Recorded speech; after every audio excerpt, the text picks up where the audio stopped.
All right, you radio guys that want to know, when you deal with radios, there is certain test equipment you have to have.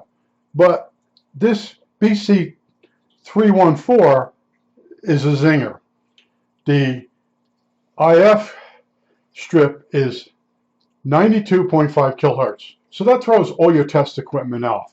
So how do I work with it? Okay. Uh, I want to know if the oscillator is on the oscillator is matching the dial. Now, I know that let's just say WEEU, the station I couldn't get originally until I did a bunch of repairs on this radio, and now it gets it really well. It's at 830 kilohertz.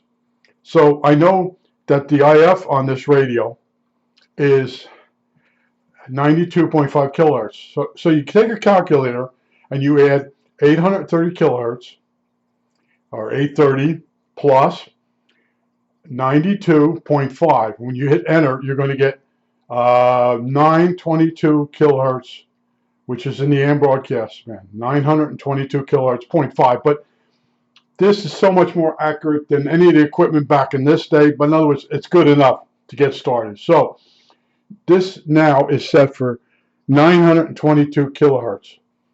And we know WEEU will put a carrier out. If we tune this, now we should be able to hear it. All right, hissing noise. I don't know if you can hear that. Let me crank it up. All right, now we're going to go back.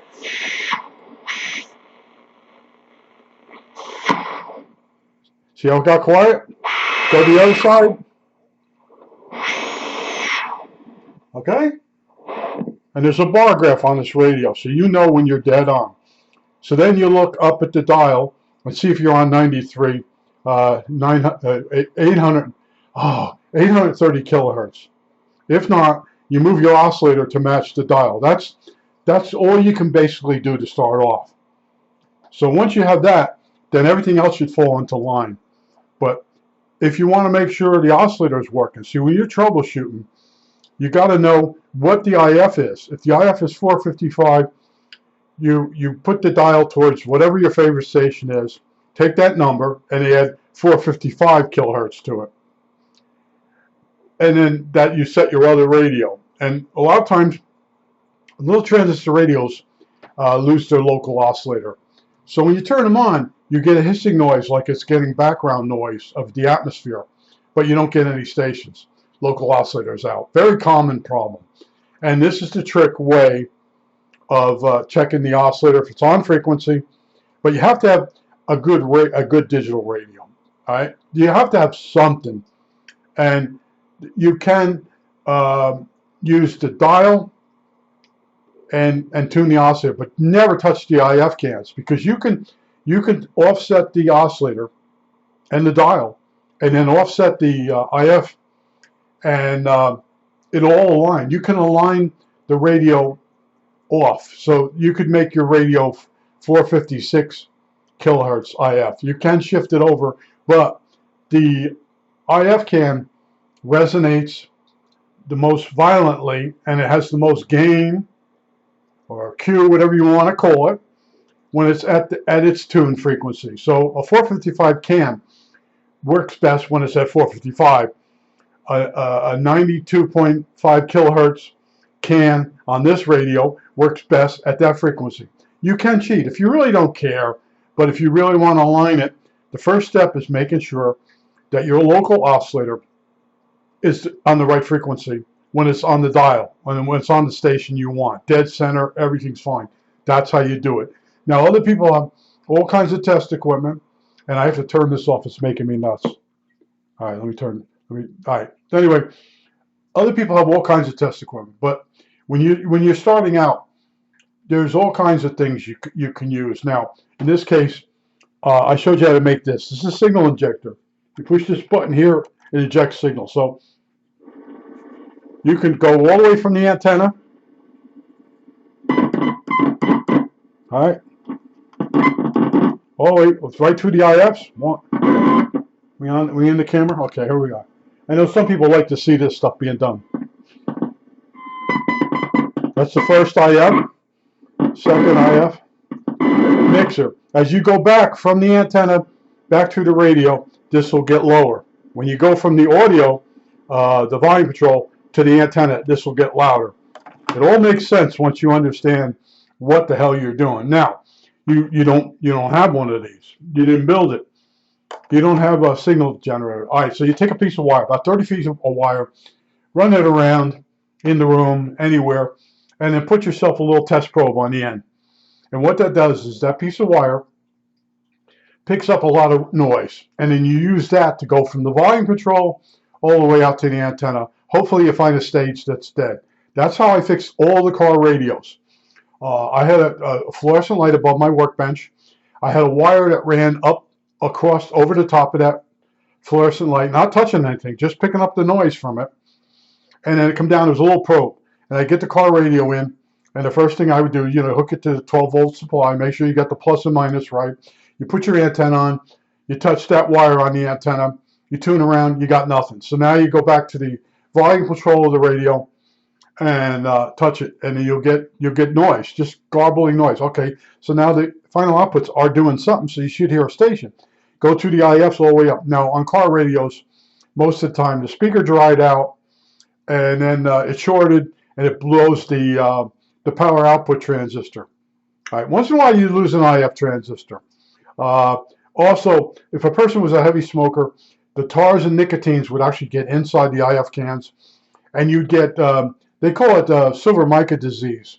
But back in those days, it just, the acids from the cigarette smoke would cause the micas, the tuning caps that are across the coils in the IFs, it would short them out. It would cause the silver to oxide real fast within a few years, and then the radio would do crackle and noise. And my sister was a heavy smoker. She died from smoking. And I'd take her radio out. As soon as I took it out of the car and put it down on the bench, it worked. Put it back in, it would go for 3 weeks. It would start crackling again. Back in those days, we didn't know what silver mica disease was because the radios hadn't gotten old enough. But that's what was wrong with hers. I had a couple repairs, and then later on, I would just change the IF cans. But it was always a heavy smoker. And they would also cause the clocks. They had flip digital clocks. The things flip, and they'd get all gummed with nicotine. And I'd take them apart because I used to do clock repair also besides radio. All kinds of stuff to stay busy. But I just wanted to show you, you can hear the oscillator from this radio in another radio. That's what you have to learn about. That's what I'm teaching you. And in most cases, the oscillator is running higher than the frequency you're trying to receive. So you take the frequency you're trying to receive, you add the IF strip amount, and that's what the oscillator has to run at. So in most radios, the most common ones, the oscillator runs 455 kilohertz above the station you're trying to receive. There are exceptions, like this radio here.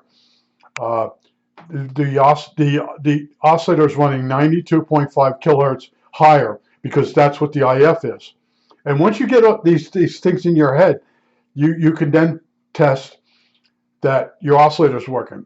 Your oscillator is working, and then you have some type of signal injector. Because without the oscillator working, you'll hear atmospheric noise in the radio, but you won't get any stations. It's a very common problem. And there's all kinds of things that go bad with radios. People do stupid things to them. I won't get into that. I love talking about what people do to things, and then I got stuck fixing it. But I won't go on that rant today. But the object of this video was not to give you high-resolution video or really good audio. It was meant to tell you about testing to see if the oscillator is working or if it's on frequency. And you do the oscillator first. You don't touch the IF cans. Try not to touch IF cans. All right? Okay. Now, we could...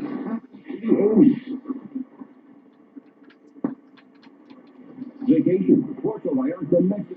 And for only $300 per person, the home visit. That's the station this radio wouldn't get. WEEU. And I didn't even tune up the antenna. Hold on. This thing's upside down now. Oh, not over here. Oh, here it is. This right now, I'm picking up WEEU with 3 feet of wire, and I couldn't get it at all with 30 feet of wire originally. And it was all because someone monkeyed with the IF cans. Like I tell you, don't touch the IF cans. They monkeyed with the IF cans, and then when this radio was built, they used the wrong resistors in the tube shelf area, which would be the first RF amp, second RF amp, and mixer. It had wrong values in there. It's supposed to have 75K. I told you that in other videos. I stay with something until it's extremely painful, and that's what I did. And this is like the 4th time I did this video.